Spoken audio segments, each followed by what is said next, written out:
Alhamdulillah, hamdan katsiran tayyiban mubarakan fi kama yuhibbuna rabbuna wa yarda. Asyhadu an la ilaha illallah wahdahu la syarika wa asyhadu anna Muhammadan abduhu wa rasuluhu alladzi la nabiyya ba'da. Amma ba'du.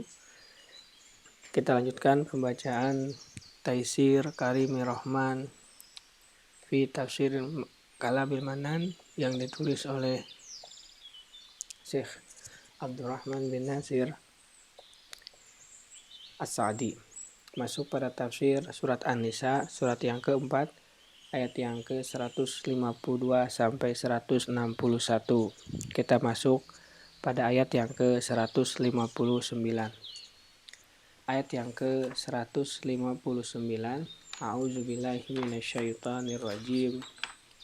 Wa in min ahlil kitabi illa layu'minanna bihi qabla mautih wa yaumal qiyamati yakunu alaihim syahida.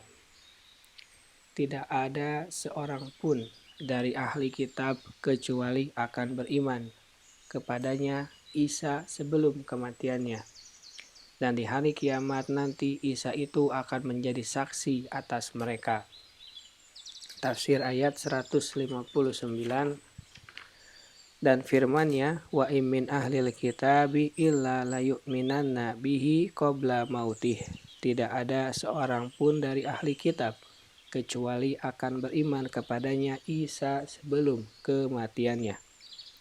Kemungkinan kata ganti di sini pada firman-Nya sebelum kematiannya kembali kepada ahli kitab.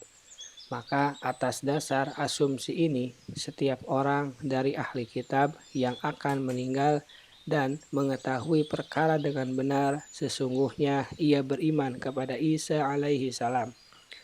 Akan tetapi keimanan itu sudah tidak berguna lagi dan merupakan keimanan yang terpaksa.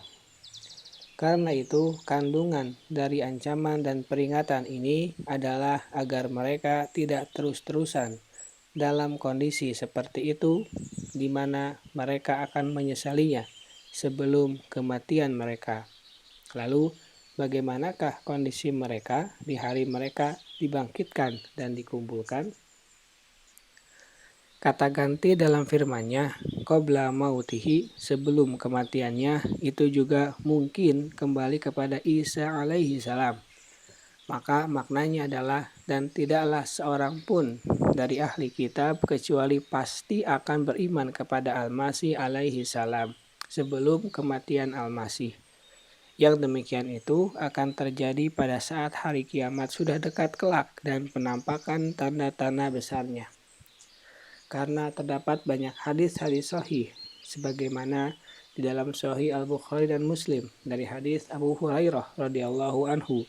Dan Ibnu Katsir telah menyebutkan hadis-hadis yang diriwayatkan tentang akan turunnya Nabi Isa bin Maryam ke bumi dari langit saat menafsirkan ayat wa in min ahlil kitabi illa layu'minanna bihi qabla mautih. Tidak ada seorang pun dari ahli kitab kecuali akan beriman kepadanya. An-Nisa 159. Tentang hadis sahih akan turunnya Isa pada akhir umat ini. Beliau akan membunuh Dajjal, menghapus jizyah, ahli kitab akan beriman kepadanya bersama kaum mukminin. Wa yaumal qiyamati, dan pada hari kiamat Isa alaihissalam akan menjadi saksi atas mereka dengan perbuatan-perbuatan mereka. Apakah sesuai dengan syariat Allah atau tidak? Saat itu tidaklah ia akan bersaksi kecuali tentang kebatilan setiap hal yang mereka yakini yang bertentangan dengan syariat Al-Quran. Dan tatkala Muhammad SAW menyeru mereka kepadanya, kita menjadi tahu dari hal itu atas dasar pengetahuan kita tentang kesempurnaan keadilan Isa alaihissalam dan kebenarannya, dan bahwasanya ia tidaklah akan bersaksi kecuali dengan kebenaran. Hanya saja apa yang dibawa oleh Nabi Muhammad SAW itulah yang benar, dan apa yang selain dari itu adalah batil, dan selain dari itu adalah sesat dan batil. Kita lanjutkan pada bagian berikutnya. Subhanaka Allahumma wa bihamdika asyhadu an la ilaha illa anta astaghfiruka wa atubu ilaik. Assalamualaikum warahmatullahi wabarakatuh.